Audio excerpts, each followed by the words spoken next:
Solomon journey.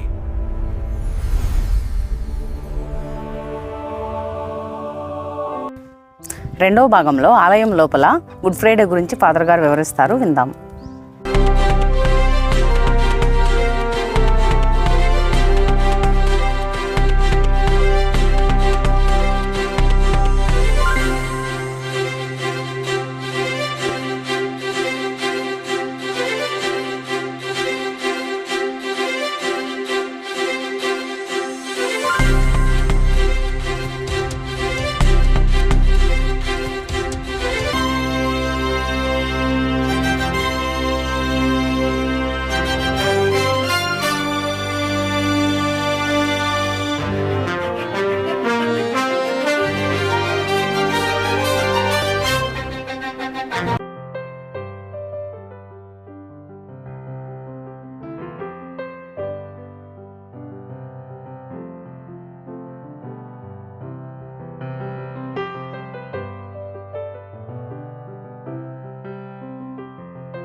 సకల వరములకు ఊటయగు ఓ దేవా, మీ సేవకుల కొరకు మీ కుమారుడు క్రీస్తు తన రక్తము ద్వారా పాస్కా పవిత్ర క్రియలను స్థాపించెను.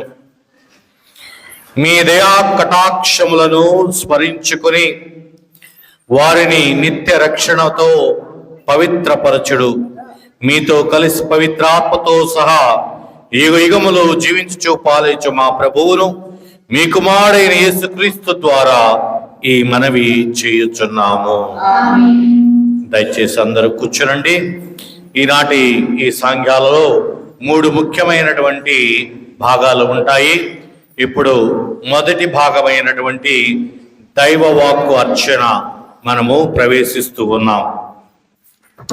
మరించుటకు అతడు తన ప్రాణములను అర్పించెను. యెషయా గ్రంథము 52వ అధ్యాయము 13వ వచనము మరియు 53వ అధ్యాయము 12వ వచనము. యెషయా గ్రంథము 52వ అధ్యాయము 13వ వచనము, 53వ అధ్యాయము 12వ వచనము. ప్రభువు ఇట్లు పలుకుచున్నాడు, ఇదిగో నా సేవకుడు విజయమును పడయును, అతడు కనుడై ప్రశంసలు అందుకొనును. జన సమూహములు అతనిని చూచి విభ్రాంతి చెందెను. అతడు వికృత రూపము దాచి ఉన్నందున నరుడి వలె కనిపింపడాయెను. కానీ ఇప్పుడు బహుజాతులు అతనిని కాంచి విస్మయం పొందెను. రాజులు అతనిని చూచి నిశ్చేష్టులగుదురు. వారు పూర్వము కనివిని ఎరుగని సంగతులను తెలుసుకుందురు. ప్రభువెట్లు బదులు చెప్పుదురు, మేమిప్పుడు విన్నవించు సంగతులను ఎవరు నమ్మిరి? ఇది ప్రభువు వలన జరిగినని ఎవరు గ్రహించిరి? దైవ చిత్తం వలన అతడు ఎండిన నీళ్ళలో వేరు పాతుకొని లేత మొక్క వలె పెరిగెను. అతనికి సౌందర్యము కాని చక్కదనము కాని లేదయ్యెను. మనలను ఆకర్షించు సొగసేమియు అతనిలో కనిపింపదాయెను. ప్రజలు అతనిని చిన్నచూపు చూచి తృణీకరించిరి. అతడు విచారగ్రస్తుడు, బాధామయుడు అయిన వాడు. నరుడు అతని వైపు చూచుటకైనను ఇష్టపడుట లేదు. చెడులు అతనిని తిరస్కరించుట చేయి మనం అతనిని లెక్క చేయలేదు. అయినను అతడు మన బాధలను భరించెను, మన దుఃఖములను వహించెను. ప్రభు అతనిని మోది శిక్షించి దుఃఖపెట్టెనని మనము భావించితిమి. కానీ అతడు మన తప్పిదముల కొరకు గాయపడెను, మన పాపముల కొరకు నలిగిపోయెను. అతడు అనుభవించిన శిక్ష ద్వారా మనకు స్వస్థత కలిగెను. అతడు పొందిన దెబ్బల ద్వారా మనకు ఆరోగ్యము చేకూరెను. మనమందరము గొర్రెవలే దారి తప్పితిమి, అందరము మన త్రోవను మనము వెళ్ళిపోయితిమి. కానీ ప్రభువు మన ఎందరి దోషములను అతని మీద మోపెను. దౌర్జన్యములకు గురి అయినను అతడు వినయంతో సహించెను. పల్లెత్తు మాట అలడయ్యను. అతడు మధ్యస్థ కాలములకు కొరిగబడు. గొర్రె పిల్ల వలన ఉన్ని కత్తిరింపబడు గొర్రె వలన మౌనంగా నుండే కానీ నోరు తెరవలేదు. అతని దౌర్జన్యమును అన్యాయములకు గాను కొనిపోయి అతని గది పట్టించుకున్న వారే లేరు. అతనిని నరికి సజీవుల లోకం నుండి తొలగించిరి. మన ప్రజల పాపముల కొరకు అతనిని వధించిరి. ఏ తప్పులు చేయకున్నను ఎన్నడూ అబద్ధం ఆడకున్నను అతనిని దుష్టులు ప్రక్క పాతి పెట్టిరి. దుర్మార్గులు ప్రక్క సమాధి చేసిరి. ప్రభు ఇట్లనుచున్నాడు, అయినను అతనిని బాధాభరితుని చేయవలని నా సంకల్పము. అతని మరణము పాప పరిహార బలి అయ్యేను కనుక అతడు దీర్ఘాయువు గడిసి పుత్ర పౌత్రులను చూచును. అతని ద్వారా నా సంకల్పము నెరవేరును. బాధలు ముగియగనే అతడు మరల ఆనందము చెందును. నీతిమంతుడైన నా సేవకుడు ఎక్కువ మంది దోషులను భరించును. అతని చూచి నేను వారి తప్పిదములు మన్నింతును. అతడు తన ప్రాణంలో రప్పించెను. దుష్టుడుగా ఎంచబడెను. ఎక్కువ మంది దోషులను భరించి వారి పాపముల పరిహారం కొరకు విజ్ఞాపన చేసెను. కనుక నేను అతనిని గొప్పవాణిగా చేయుదును. అతడు గనులలో ఒకడిగా గణింపబడును. ఇది ఎలిన వారి వాక్కు. తను అప్పగించుకున్నట ద్వారా శాశ్వత రక్షణకు మూలమాయను. రెండవ పట్టణము హెబ్రీయులకు రాయబడిన లేఖ 4వ అధ్యాయము 14వ వచనం నుండి 16వ వచనం వరకు మరియు 5వ అధ్యాయము 7వ వచనం నుండి 9వ వచనం వరకు. సోదరులారా, ఆకాశ మండలము గుండా వెళ్ళిన దేవుని కుమారుడైన యేసు అను గొప్ప ప్రధాన యాజకుడు మనకు ఉన్నాడు. కనుక మనము ఒప్పుకొని విశ్వాసమునందు దృఢముగా నిలిచి ఉందము. మన బలహీనతల గూర్చి సానుభూతి చూపలేని వ్యక్తి కాడు మన ప్రధాన యాజకుడు.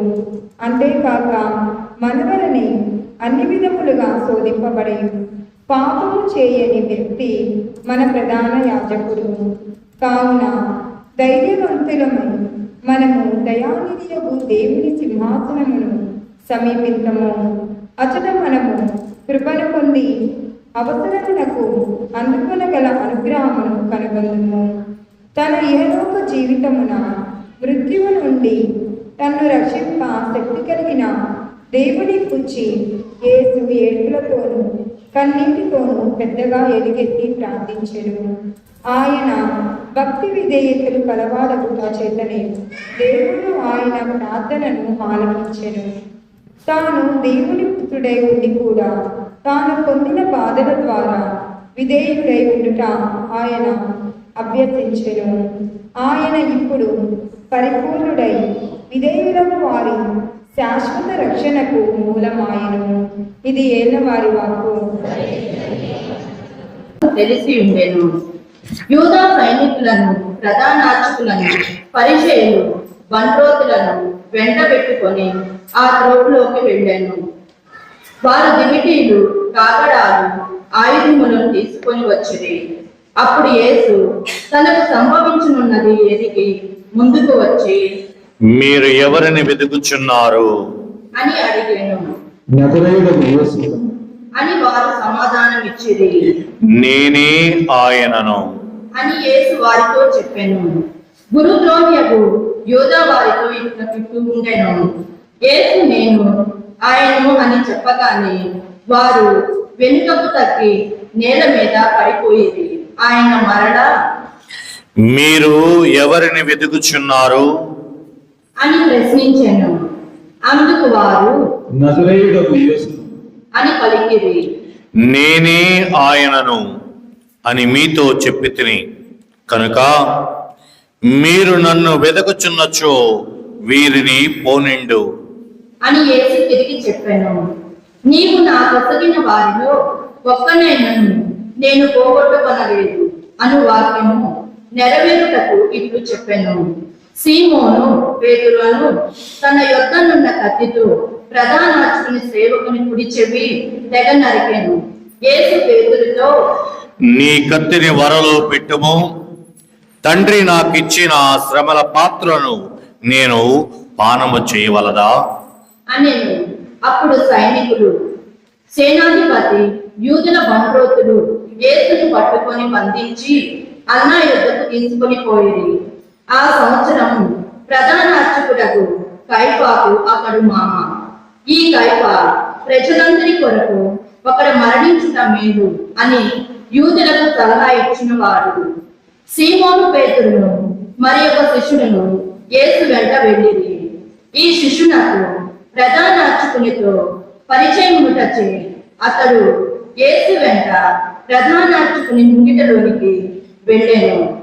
కాని పేతురు ద్వారం వెలుపలనే ఉండిపోయాను. అప్పుడు ప్రధాన అర్చకునితో పరిచయం ఉన్న శిష్యుడు వచ్చి ద్వారపాలకురాలితో చెప్పి పేతురుని లోపలికి తీసుకొని వెళ్ళాను. ఆ ద్వారపాలక పేతురుతో, నీవును ఆ మనుషుల శిష్యులలో ఒకడు కాదా? అని అడిగాను. కాదు, నేను కాదు అని పేతురు బొంకెను. చలిగా ఉన్నందున బంట్రోతులు సేవకులు మంట వేసి చలి కాచుకొనుచుండ్రి. పేతురును వారితో కలిసి చలి కాచుకొనుచుండెను. ప్రధాన అర్చకుడు యేసు శిష్యులను గురించి, ఆయన బోధన గురించి ఆయన్ను ప్రశ్నింప, నేను అందరి ఎదుట బహిరంగముగా మాట్లాడి తిని యూదులందరూ సమావేశమగు ప్రార్థనా మందిరములోను దేవాలయములోను బోధించితిని కాని రహస్యముగా నేనేమీ చెప్పలేదు. నీవు నన్ను అడుగుట ఎందుకు? నేను వారికి ఏమి బోధించితినో వినిన వారిని అడుగుము. నేను ఏమి చెప్పినది వారు ఎరుగుదురు అని యేసు పలికెను. యేసు ఇట్లు పలుక దగ్గర నిలిచి ఉన్న ఒక బంట్రోతు ఆయనను చెంపపై కొట్టి, ప్రధానార్చకులకు ఇట్లు సమాధానం ఇచ్చుటకు నీకెంతటి సాహసము? అనెను. అప్పుడు యేసు, నేను పలికినది తప్పు అయినచో అదేదో నిరూపించుము. కానీ నేను పలికినది సరి అయినచో ఏల నన్ను కొట్టెదవు అనెను. పిమ్మట అన్న యేసును బంధువులతో ప్రధానార్చకుడకు కైఫా వద్దకు పంపెను. సీమోను పేతురు ఇంకను అచ్చటనే చలి కాచుకొనుచుండెను. అచ్చటనున్నవారు అతన్ని చూచి, నీవును ఆయన శిష్యులలోని వాడవు కావా? అని అడిగిరి. అందుకు పేతురు బొంకుచు, నేను కాదు అని చెప్పెను. పేతురు చెవి తెగనరికిన వాని బంధువులను ప్రధాన అర్చకుని సేవకులను ఆయన ఒకడు, నీవు తోపులో ఆయనతో ఉండగా నేను చూడలేదా? అని పేతురు అడిగెను. పేతురు నేను ఎరుగను అని పొంకెను. వెంటనే కోడి కూసెను. అప్పుడు వారు యేసును కైఫా యొద్ద నుండి అధిపతి మందిరంలోనికి తీసుకొని పోయిరి. అది తెల్లవారుజాము. పాస్కా భుజించుటకై అంటు పడుకునుటకు వారు ఆ మందిరములోనికి వెళ్ళలేదు. పిలాతు వెలుపలనున్న వారి యొద్దకు వచ్చి, ఈ నేలముపై మీరు అతన్ని తీసుకొని వచ్చి అని అడిగాను. ఇతడు నేరము చేసిన వాడు కానిచో మేము ఇతనిని మీ చేతికి అప్పగించడం వారు కాము అని వారు పలికిరి. అందుకు పిలాతు, మీరే ఇతనిని తీసుకుని వెళ్ళి మీ చట్ట ప్రకారం విచారింపుడు. అనెను. ఎవరికి మరణదండన విధించు అధికారము మాకు లేదు అని యూదులు చెప్పిరి. యేసు తాను ఎట్టి మరణము పొందబోచున్నాడు సూచించి చెప్పిన మాట ఇట్లు నెరవేరును. పిలాతు మరలా మందిరంలోనికి వెళ్ళి యేసుని పిలిపించి, నీవు యూదుల రాజువా అని అడిగాను. నీవే స్వయముగా ఈ మాట అనుచున్నావా? లేక ఇతరులు నన్ను గూర్చి నీతో ఇది చెప్పిరా? అని యేసు తిరిగి ప్రశ్న వేసెను. అందుకు పిలాతు, నేను యూదుల వల్ల కూర్చున్నావా? నీ ప్రజలే ప్రధానార్చకులే నిన్ను నా చేతికి అప్పగించుకొని నీవేమి చేసి అని అడిగాను. నా రాజ్యము ఈ లోక సంబంధమైనది కాదు. నా రాజ్యము ఈ లోకమునకు చెందినదైనచో నేను యూదుల చేతులలో పడకుండా నా అనుచరులు నా పక్షమున పోరాడివారు. కానీ నా రాజ్యము ఈ లోక సంబంధమైనది కాదు అని యేసు సమాధానమిచ్చెను. అందుకు పిలాతు అట్లయినా నీవు రాజువా అని అడిగాను. నేను రాజునని నీవే చెప్పుచున్నావు. నేను సత్యమునకు సాక్ష్యం ఇచ్చుటకు జన్మించితిని. ఇందుకొరకే ఈ లోకమునకు వచ్చి తిని. సత్య సంబంధులందరూ నా మాటను ఆలకింతురు అని ప్రత్యుత్తరం ఇచ్చెను. సత్యము అనగా ఏమి అని పిలాతు ఆయనను అడిగెను. పిలాతు ఇట్లా అడిగి మరలా యూదుల వద్దకు వెళ్ళి వారితో ఇట్లనెను. నాకు ఆయనలో ఏ దోషము కనిపించటలేదు. పాస్కా పండుగ సందర్భమున నేను ఒక బందీని విడుదల చేయు ఆచారం ఉన్నది కదా, యూదుల రాజును విడుదల చేయమందురా? అనెను. వారు మరలా కేకలు వేయచ్చు ఇతనిని కాదు, బరబ్బాను విడుదల చేయుడు అనేది. ఈ బరబ్బ బందిపోటు దొంగ. అప్పుడు పిలాతు యేసును కొరడాలతో పుట్టించెను. సైనికులు ముళ్ళ కిరీటమును అల్లి దాన్ని ఆయన శిరస్సుపై పెట్టి ఆయనకు ఊదా వస్త్రము తొడిగిరి. పిమ్మట వారు ఆయన వద్దకు వచ్చి యూదుల రాజా నీకు శుభము అని నమస్కరించి ఆయన చెంపపై కొట్టిరి. పిలాతు మరలా బయటకు వెళ్ళి ప్రజలతో ఇదిగో ఈయనలో నాకు ఏ దోషము కనిపింపలేదని మీరు తెలుసుకొనుటకు నేను మీ ఎదుటకు ఈయనను తీసుకుని వచ్చుచున్నాను అని చెప్పాను. అప్పుడు యేసు ముళ్ళ కిరీటము ఊదా వస్త్రము ధరించిన వాడే బయటకు వచ్చెను. ఇదిగో ఆయన, చూడుడు అని పిలాతు అనెను. ప్రధాన అర్చకులు బంట్రోతులు ఆయన్ను చూచినంతనే వారిని సులువగలియుడు అని కేకలు వేసిరి.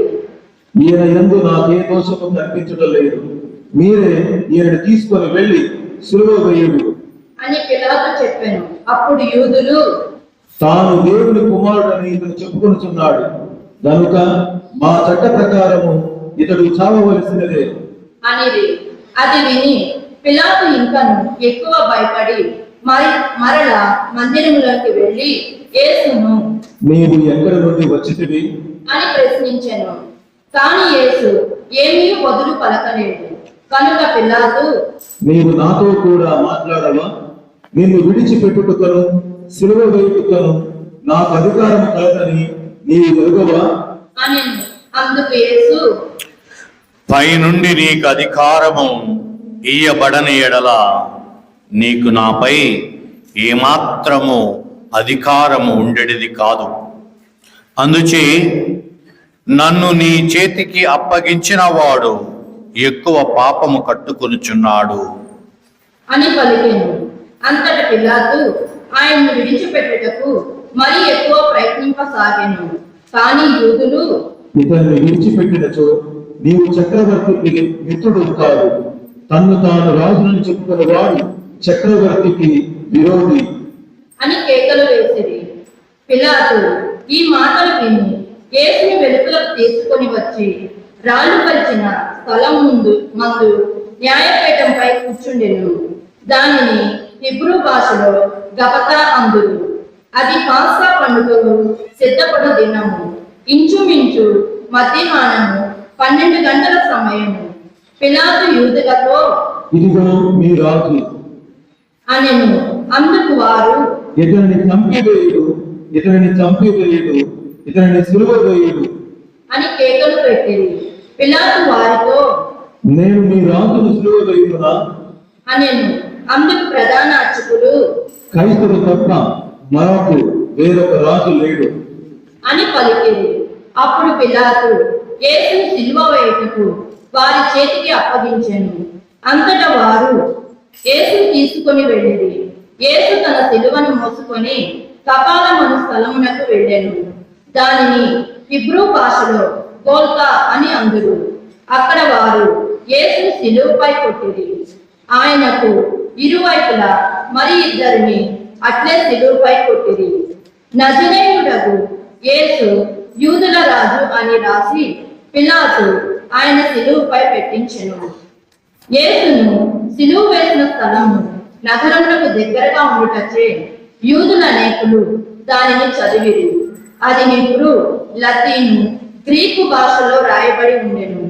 అంతటా యూదుల ప్రధాన అర్చకులు పిలాతులతో, యూదుల రాజు అని వ్రాయకుము, నేను యూదుల రాజునని అతడు చెప్పాను అని రాయుము అనిరి. అందుకు పిలాతు, నేను వ్రాసిన విధులమో రాసితిని అంతే అనెను. యేసును సిలువ వేసిన పిమ్మట సైనికులు ఆయన వస్త్రములను 4 భాగములు చేసి తల ఒక భాగము తీసుకొనిరి. వారు అంగీని సహితము అట్లే తీసుకొనిరి. అది కుట్టు లేకుండా నేయబడి ఉన్నందున.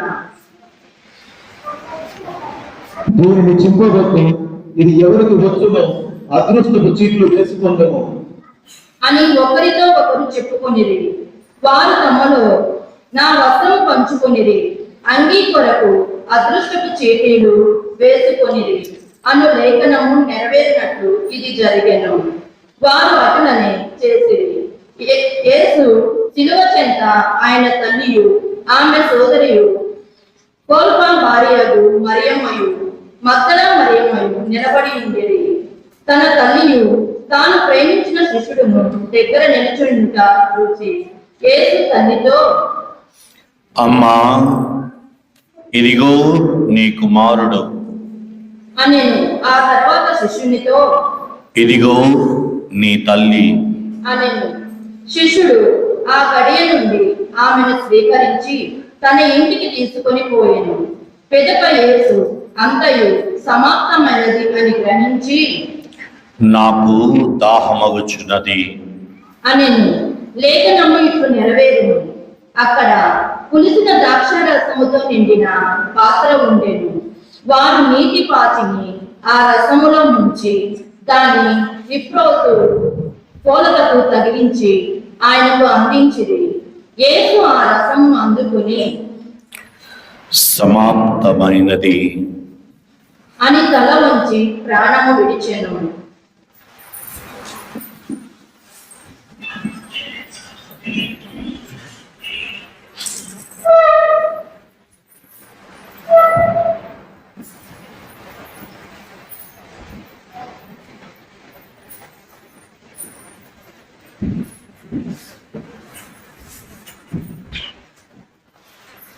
అందరూ లేచి నిలబడండి.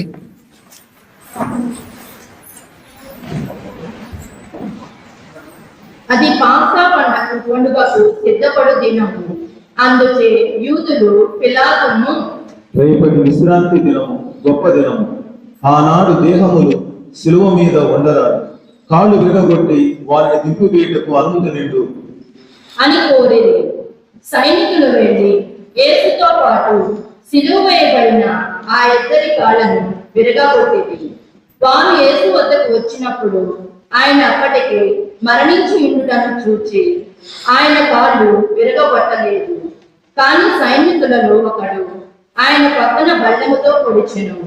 వెంటనే రక్తము, నీరు స్రవించెను.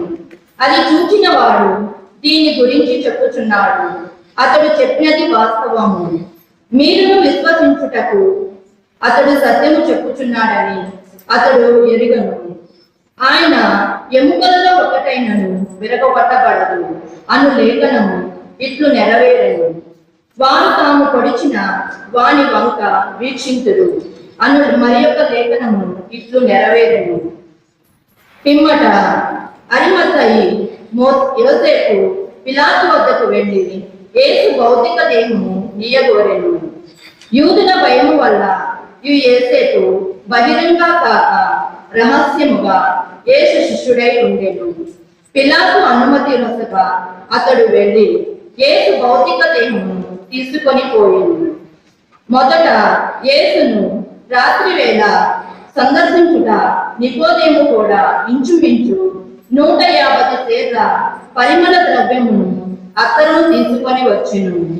వారు యేసు భౌతిక దేహమును తీసుకొని యూదుల భూస్థాపన సాంప్రదాయానుసారము దానికి పరిమళ ద్రవ్యమును పూసి నార వస్త్రముతో చుట్టిరి.